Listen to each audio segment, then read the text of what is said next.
Evanescence, a ghost story for Christmas by Paul Childs.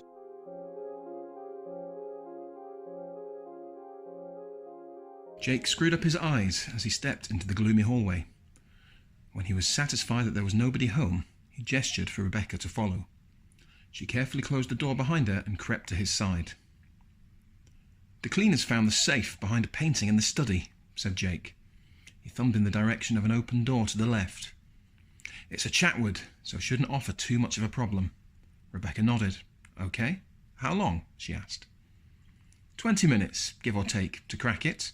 5 to empty it," Jake said, unrolling his tool belt onto the floor and removing a pair of lockpicks from it.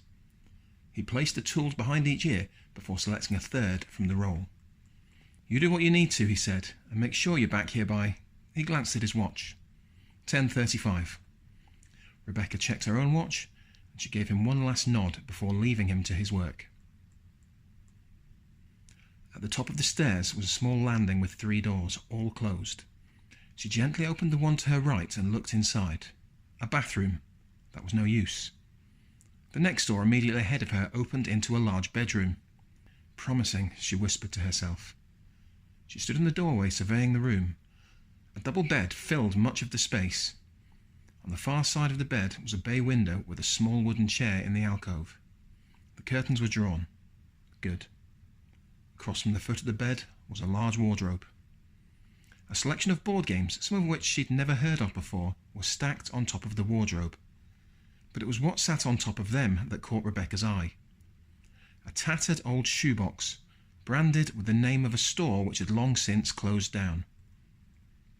Using the chair from under the window, she climbed up to reach for the shoebox. Long black shadows climbed the wardrobe doors, making it seem far taller and more imposing than it actually was. A wave of nausea swept through Rebecca as she glanced back into the room. As a child, she'd fallen from a stool and broken her arm, leaving her with a fear of heights ever since.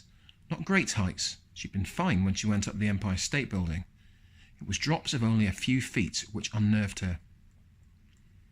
Grasping the chair back firmly with one hand, she stretched up with the other, nudging the shoebox closer to the edge of the games until she was able to take hold of it. It wasn't very heavy. She gave it a gentle shake. The soft rustle within sounded like what she was looking for. Rebecca threw the box onto the bed so she could use both hands to climb down. Once she was satisfied she was safely back on solid ground, she sat on the edge of the bed and opened the lid. "Yes," she said, grinning, and tipped the box's contents onto the bed. She glanced over her shoulder to double-check that the curtains were shut. They were, so she flicked on the bedside lamp, flooding the room with a warm yellow glow. Working quickly, Rebecca started to sift through the pile of photographs, placing them back in the box as she went. Most of the photos were of a young woman with dark hair who Rebecca recognised as Portia Lawrence, the former owner of this house. After discarding several of the pictures, one caught her eye. She held up a Polaroid to examine it closely. It looked old and faded, but also appeared to be a recent picture. Portia seemed no younger here than her photo in the newspaper, and it appeared to have been taken in this same room. Portia was on the edge of the bed, exactly where Rebecca now sat. The flash had cast a tall shadow on the wall behind her, and she seemed to be staring intently at someone or something just out of the shot.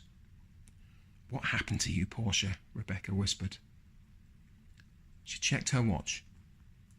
Jake was probably finishing up his work by now, so she pocketed the photo, switched the lamp off, and carefully scooped the remaining photographs back into the box. Once the shoebox and chair were carefully returned to their homes, she left the room. "They'll never even know anyone was here," she thought, as she pulled the door shut.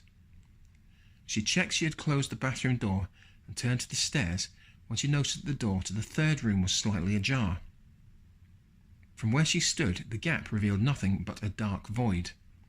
She tilted her head to peer through. Rebecca could just make out a shadow even blacker than the room's murk on the wall. There was someone in there, but it was too dark to see who. Thinking it was Jake come to look for more loot, she slipped her hand through the gap, flicked on the light and pushed the door open.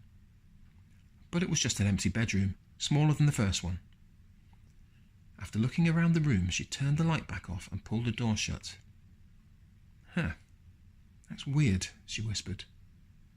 "What's weird?" came a voice from behind her. Rebecca spun round in surprise to see Jake holding a finger to his lips. He was trying not to laugh.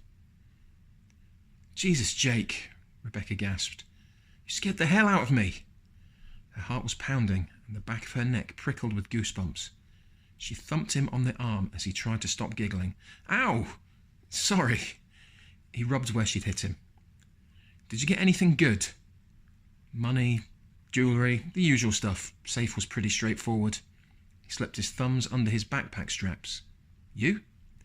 Rebecca patted her pocket. "Yeah. Not what I'd normally grab. But there was something about this one. I felt compelled to take it." Jake shook his head and smirked. "I don't know what it is with you and your old photographs," he muttered. "It just feels like I'm keeping a little bit of them alive, you know, remembering them." "I mean, who else is going to do it?" Rebecca said. "That's the point," Jake snapped back at her. "No family, no ties, no will, nobody to notice if something goes walkies before they auction this place off." He turned to leave. Rebecca poked her tongue out at him behind his back. "What got you so spooked, anyway?" "What do you mean?" she said. "We've done dozens of these. Never seen you jump like that before," he said. "And you've never snuck up on me like that before, you idiot," Rebecca replied. As they descended the stairs, she cast one last glance over her shoulder at the landing. She could have sworn she'd closed it, but the door to the room with the shadow was slightly ajar again.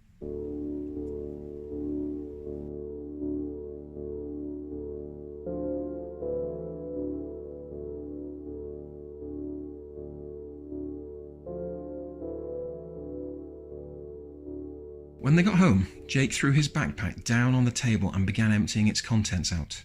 Rebecca fetched her photo album and leafed through it to find a suitable spot for her new addition. "Let's see it then," he said, "this precious memory of yours." She put the photo down on the table and slid it towards him. Jake snatched it up and held it in front of his face. "Wow, how old is this? Looks ancient, like 70s or 80s, he said, scrutinising the picture. "It does, doesn't it?" Rebecca said. "But Portia looks just like when she went missing, so I think it's been taken recently, but on some kind of vintage camera." "But why is it so faded, though?" Jake squinted. "You can hardly see her." "Let me see." Rebecca reached out to take the photo, but Jake pulled it away from her. Then, seeing the look on her face, that look she made when she really wasn't in the mood for his mucking around, he handed it back to her. She scratched her head, puzzled. "I'm sure it looked better than this when I took it." "Well, if you will nab photos in the pitch black, you can't expect—" I turned on the lamp. "I swear it didn't look—" "You did what?" Jake didn't wait for an answer. "Christ, Becca!" He slammed his hand down in frustration. "You could have been seen from the street, you stupid—" I'm sorry, Jake," she interrupted, bowing her head and reaching out to touch his shoulder. "I couldn't see properly, and—" Jake slapped her hand away, sending the photo sailing across the room.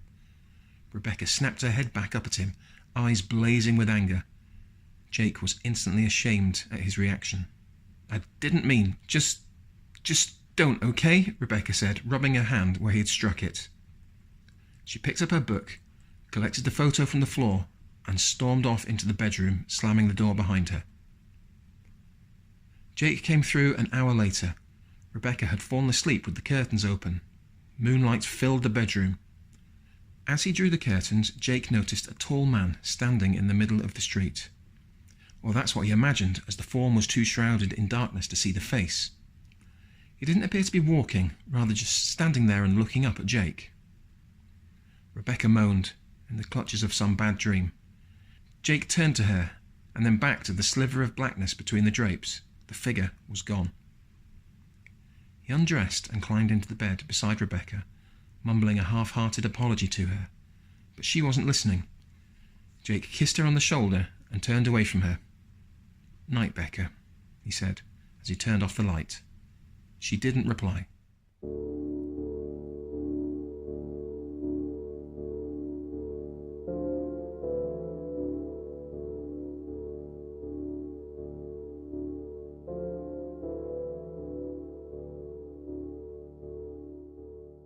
Jake woke in the middle of the night.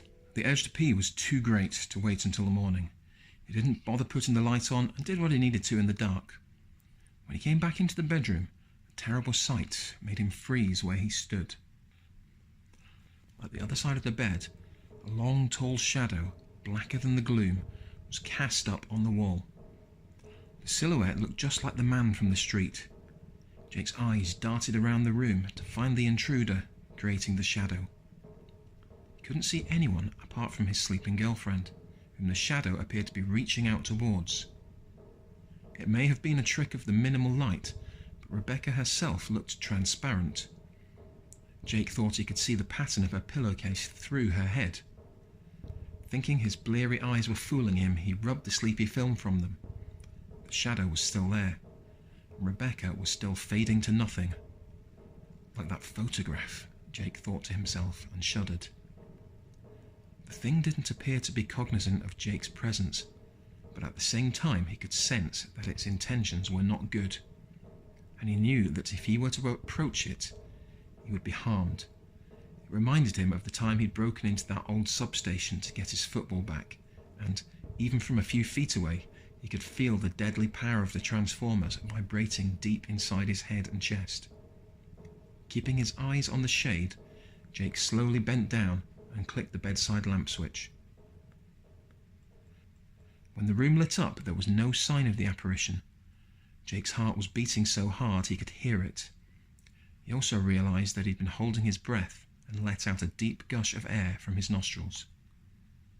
He sat on the edge of the bed and glanced back over his shoulder to the partially open curtains.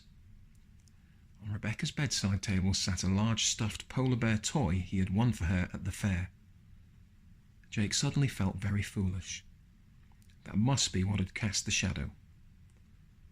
Once his pulse and breathing had returned to normal, he turned his lamp back off and climbed into bed. It was cold, like on a winter's night when he'd forgotten to turn on the electric blanket. Shivering, he put his arm around Rebecca, relieved to find that she was both warm and solid. In the morning, Jake woke with his back to Rebecca to the sound of his smartphone's alarm. Sunlight streamed into the room through the chink in the curtains. He rubbed his eyes and cancelled the alarm. "Hey, Becca, shut the curtains, will you?" There was no reply. "I had the weirdest dream. I don't remember much, but..." He rolled over to find that she was already up. "Bex?" he called, but there was no reply.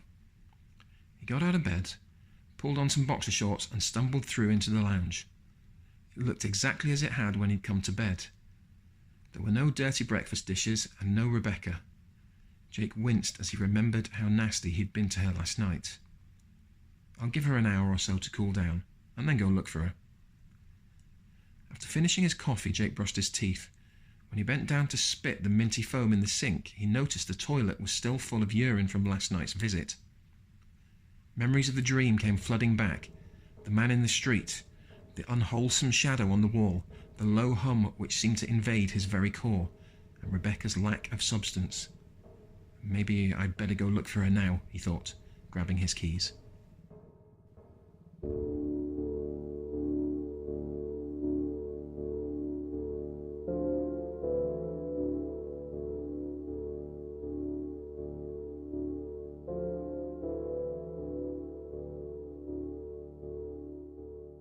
Jake was uncomfortable being in a police station.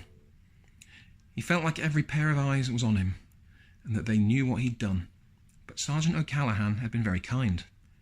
She took him through to a pleasantly decorated room, sat him on a comfortable sofa, and made him a cup of tea, which eased his nerves somewhat. When O'Callaghan asked him what they'd fought about on that night, he just made something up, saying it was to do with work and money, and she seemed to buy that. Once the missing person form was signed and completed, she said, "There's just one last thing I need from you, sir." Jake nodded. "A recent photograph of Rebecca. That will really help us to look for her." Jake reached into his pocket. "I found this on her bedside cabinet. I'd never seen it before, but it looks pretty recent. She was going through her photo album the night before she..." He paused as he recalled her slumbering, translucent frame. "The night before she disappeared." He dropped a Polaroid photograph onto the table, which Sergeant O'Callaghan took and scrutinised for a moment. "I'm not sure I can use this, Mr. Horton," she said, laying it face down on the table. "Why? What's wrong with it?" He picked up the picture and flipped it over. He studied the image and raised a hand to his mouth. It appeared to be considerably more faded than he remembered. Rebecca was so blanched that she was barely visible, but what Jake could see quite clearly, and which made his chest tighten, was the shadow of a tall man looming over her.